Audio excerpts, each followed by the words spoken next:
Praise the Lord. இந்த காலை வேளையில் உங்களை சந்திக்கிறது மிகுந்த சந்தோஷம். நாம் இந்த சில நாட்களாக கிறிஸ்துவின் சிலுவை, கிறிஸ்துவின் மரணம், அவருடைய உயிர்த்தெழுதல் இதெல்லாம் நம்ம தியானிச்சு வந்து கொண்டிருக்கிறோம். அதே நேரத்தில் ஆ இயேசு கிறிஸ்து உயிர்த்தெழுந்த பிற்பாடு சபை என்னெல்லாம் கர்த்தர் செய்தாரு, எப்படிலாம் கர்த்தர் சபையை பயன்படுத்தி கொண்டிருக்கிறாருன்னு பாஸ்டர் மூலியமாகவும் நாம் கேட்டுக்கொண்டு வருகிறோம். Praise the Lord. இந்த நாளில் தேவனுடைய வசனத்திலிருந்து நாம் ஆண்டவர் உயிர்த்தெழுந்த பிற்பாடு 40 நாள் இந்த பூமியில் அவர் நடந்து அநேக காரியங்களை செய்து 10 முறை அவருடைய சீஷர்களிடத்துல அவர் சந்தித்து அவர்களை உற்சாகப்படுத்தி 40வது நாள் 500 பேர் மத்தியில இயேசு கிறிஸ்து அவர் பரலோகத்துக்கு எடுத்துக்கொள்ளப்படுகிறதை நாம் பார்க்கிறோம். ஆங்கிலத்தில் அசென்ஷன் என்னும் இல்லைங்களா. நிறைய நேரத்தில் கிறிஸ்துவத்தில் பார்த்தீங்கன்னா குட் ஃப்ரைடே குறித்து நிறைய பேசுவோம் இல்லைங்களா. கர்த்தராக இயேசு கிறிஸ்து மரித்த நாள், அப்புறம் ஈஸ்டர் அதாவது உயிர்த்தெழுதல் நாள், இயேசு கிறிஸ்து உயிர்த்தெழுந்த நாளை குறித்து பேசுவோம், கர்த்தர் பிறந்த நாளை குறித்து பேசுவோம். ஆனால் இந்த அசென்ஷன் பற்றி அதிகமாக நம்ம பேசுறது இல்லை இல்லைங்களா.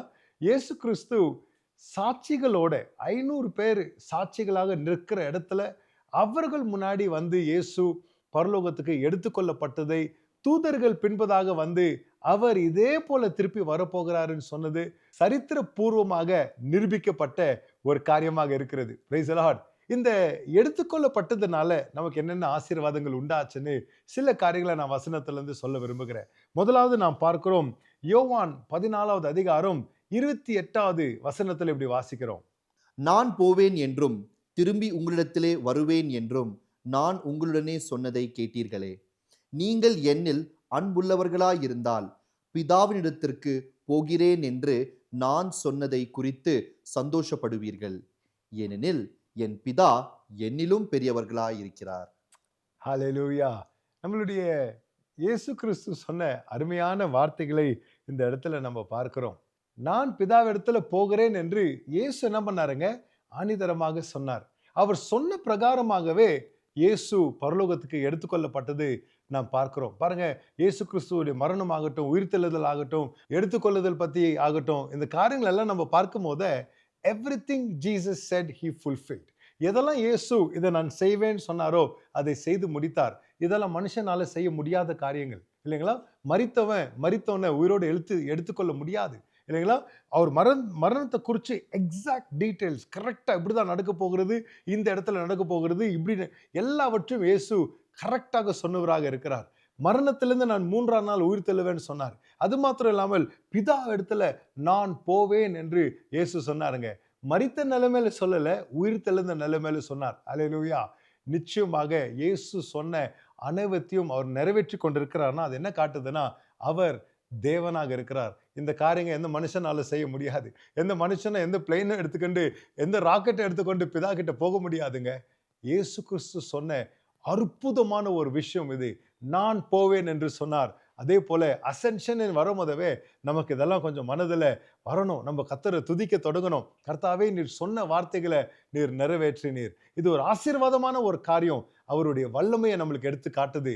how much power and authority Jesus has. இது நம்மளுக்கு எடுத்துக்காட்டியாக இருக்கிறதுங்க. ரெண்டாவதாக நம்ம பார்க்கிறோம், இந்த அசென்ஷன் இயேசு எடுத்துக்கொள்ளப்பட்டதுனால எனக்கு என்ன ஆசீர்வாதம்னு பார்த்தீங்கன்னா, முதலாவது என் விசுவாசத்தை ஊட்டி வளர்க்கிறது, தேவனுடைய மகத்துவத்தையும் மகிமையும் எனக்கு காட்டுது, இயேசு கிறிஸ்துடைய வல்லமை எனக்கு காட்டுது, அவர் சொன்னது அவர் நிறைவேற்றுகிறார் என்று எனக்கு காட்டுது. ரெண்டாவதாக யோவான் 14:2 ஒரு வார்த்தையை நாம் பார்க்கிறோம். என் பிதாவின் வீட்டில் அநேக வாசஸ்தலங்கள் உண்டு. அப்படி இல்லாதிருந்தால் நான் உங்களுக்கு சொல்லியிருப்பேன். ஒரு ஸ்தலத்தை உங்களுக்காக ஆயத்த பண்ண போகிறேன். இயேசு கிறிஸ்து நான் போகிறேன்னு சொன்னது எதுக்காகங்க? இந்த உலகத்துல வந்தேன், நான் வாழ்ந்தேன், கஷ்டப்பட்டேன், சிலுவை சுமந்தேன், நான் அடிக்கப்பட்டேன், மரித்தேன், உயிர்த்தெழுந்தேன், இப்போ நான் போய் சந்தோஷமா சுகமா இருக்கிறேன்னு சொல்லலைங்க. அவர் என்ன சொல்றாரு, நான் பிதாவின் வீட்டுக்கு போய் உங்களுக்காக ஒரு வாசஸ்தலத்தை நான் உண்டாக்கி கொண்டிருக்கிறேன். Why are we excited about the ascension? அந்த இயேசு கிறிஸ்து எடுத்துக்கொள்ளது பற்றி நம்ம ஏங்க சந்தோஷப்படுகிறோம்?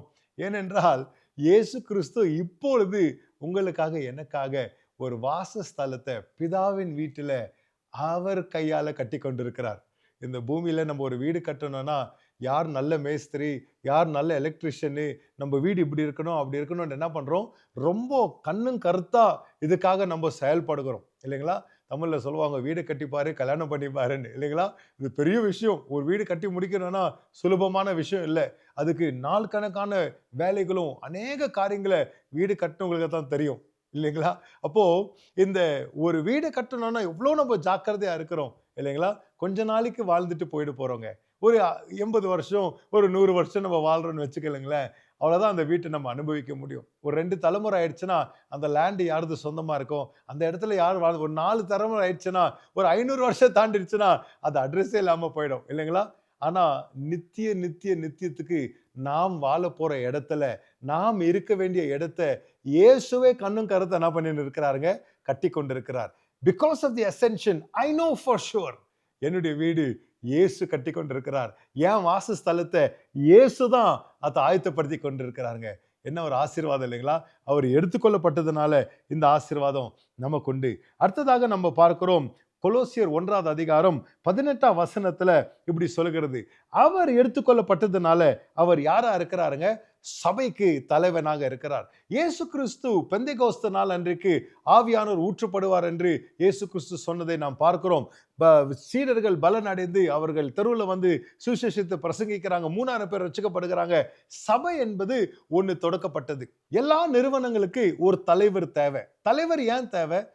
For the proper functionality. இது சரியா நடக்கணும்னா, இது சிறப்பா இதனுடைய நோக்கங்களை நிறைவேற்றணும்னா, அதை நடத்துகிற ஒரு ஆள் தேவை, இல்லைங்களா?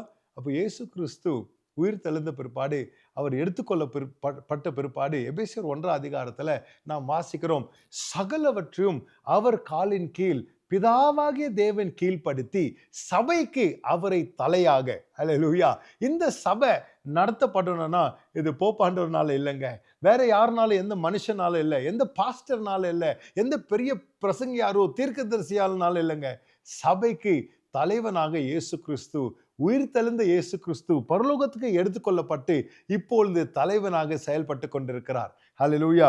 கொலோசியர்ல அந்த வார்த்தைகள் அப்போஸ்தலனாகிய பவுல் எழுதுறதை நாம் பார்க்கிறோம். அது மாத்திரம் இல்லாமல் நாம் அப்போஸ்தலர் 2வது அதிகாரத்துல இயேசு கிறிஸ்து சொன்னது போலவும், யோவான் 7வது அதிகாரமும் யோவான் 16வது அதிகாரமும் மாற்றம் இல்லாமல் அப்போஸ்தலர் 2ஆம் அதிகாரம் 33ஆம் வசனத்துல இந்த வசனங்கள்லாம் நாம் பார்க்கிறோம். என்ன காட்டுதுங்க? இயேசு கிறிஸ்து எடுத்துக்கொள்ளப்பட்ட பிற்பாடு, நான் உங்களை அனாதைகளா விடமாட்டேன், நான் எடுத்துக்கொள்ளப்பட்ட பிற்பாடு உங்களுக்கு ஒரு துணையாளரை நான் கொடுப்பேன்ட்டு இயேசு கிறிஸ்து கொடுத்த வாக்குத்தத்தம் உண்டு. அப்போ at ascension what was fulfilled? இந்த இயேசு கிறிஸ்து எடுத்துக்கொள்ளப்பட்ட பிற்பாடு என்னங்க நிறைவேறிடுச்சு? நமக்கு ஒரு துணையாளர் கொடுக்கப்பட்டார், பரிசுத்த ஆவியானவர் ஊற்றப்பட்டார். அவர் வந்தது நிமித்தமாக என்ன நடந்துச்சு என்று பார்த்தீங்கன்னா, ஊழியம் மாறப்பட்டது. இதுக்கு முன்பதாக மனுஷர்கள், ஆசாரியர்கள் ஒரு சில பேர் தான், ஒரு சில குடும்பத்திலிருந்து, குலங்கள்லேருந்து அவங்க என்ன பண்ணுவாங்க, தெரிந்து எடுத்து அவங்களுக்கு வேலைகளை கொடுத்து வச்சிருப்பாங்க. லேவியர் மாத்திரம் தான் அதை செய்ய முடியும், ஆசாரியன் ஆரோனின் சந்ததி மாத்திரம் தான் அதை செய்ய முடியும் என்று என்ன பண்ணிருச்சுங்க. Before ascension ministry was assigned to small people groups.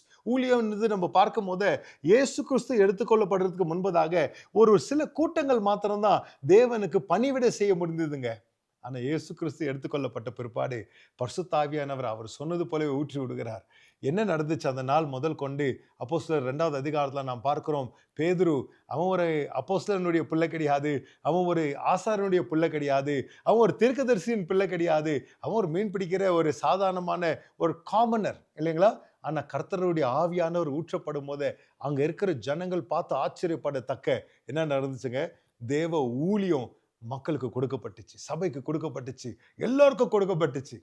These are some of the blessings அசென்ஷன்ல நம்ம பார்க்கிறது. இன்னும் அநேக ஆசீர்வாதங்களை நம்ம பார்க்கிறோம். கடைசியா ஒன்று நான் சொல்லி முடிக்க விரும்புகிறேன். எபேசியர் 1ஆம் அதிகாரம் 21லேருந்து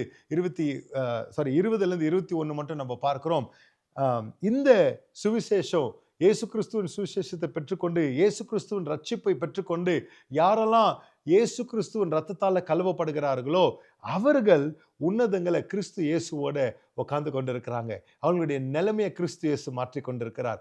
அவர் இப்பொழுது அவர் உயிர் தெழுந்து அவர் பரலோகத்துக்கு எடுத்துக்கொள்ளப்பட்டதுனால ஆவியில நம்மளுக்கு எந்த இடத்துல ஆண்டவர் நம்மளை உட்கார வச்சிருக்கிறாருங்க? உன்னதங்கள் அவரோட உட்கார வச்சிருக்கிறார். Because of ascension we know our spiritual position is seated in Christ Jesus our Lord. கர்த்தருக்கு நாம் நன்றி சொல்லி ஜெபிக்கலாமா? பிதாவே, உமக்கு நாங்கள் நன்றி சொல்கிறோம்ப்பா. உம்முடைய வார்த்தையின் பிரகாரம் நீர் உயிர் தெழுந்ததுனால உம்முடைய வார்த்தையை நாங்கள் விசுவாசிக்க முடியும். நீர் உயிர் தெழுந்ததுனால எங்களுக்காக நீர் ஒரு வீடை கட்டி கொண்டிருக்கிறீர் என்று முழு மனதோடு நாங்கள் விசுவாசிக்க முடியும். உம்முடைய ஆவி ஊற்றப்பட்டு உம்முடைய ஊழியம் எங்கள் எல்லாருக்கும் கொடுக்கப்பட்டு உமக்காக நாங்கள் செயல்பட நீர் எங்களை ஆசீர்வதிச்சிருக்கிறீர் என்று உம்முடைய உயிர்த்தெழுதல் மூலியமாக நாங்கள் கற்றுக்கொள்கிறோம். உம்முடைய நீர் எடுத்துக்கொள்ளப்பட்டதுனால பிதாவின் வலது பார்சத்தில் உட்கார்ந்து கொண்டிருக்கிறதுனால these things are possible. நாங்கள் அதை நம்புறோம்ப்பா. நீர் உயிர் தெழுந்து நீர் எடுத்துக்கொள்ளப்பட்டதுனால அப்பா இன்றைக்கு நாங்க இந்த உலகத்துல பாவத்துல அக்கிரமத்திலிருந்து விடுவிக்கப்பட்டு கிறிஸ்து இயேசுவின் மடியில உன்னதங்களை உம்மோட உட்காருகிற ஒரு அனுபவம் ஆண்டவரே எங்களுக்கு நீர் கொடுத்திருக்கிறீர். உமக்கு பல கோடி நன்றிகளை செலுத்துகிறோம்ப்பா. இந்த நாள் முழுவதும் உம்முடைய ஜனங்களோடு இருங்க, பலப்படுத்துங்க, ஆசீர்வதிங்க, வழி நடத்துங்க. உமக்கே துதிகன மகிமை உண்டாகட்டும். இயேசு மூலம் ஜெபிக்கிறேன் பிதாவே. ஆமென், ஆமென்.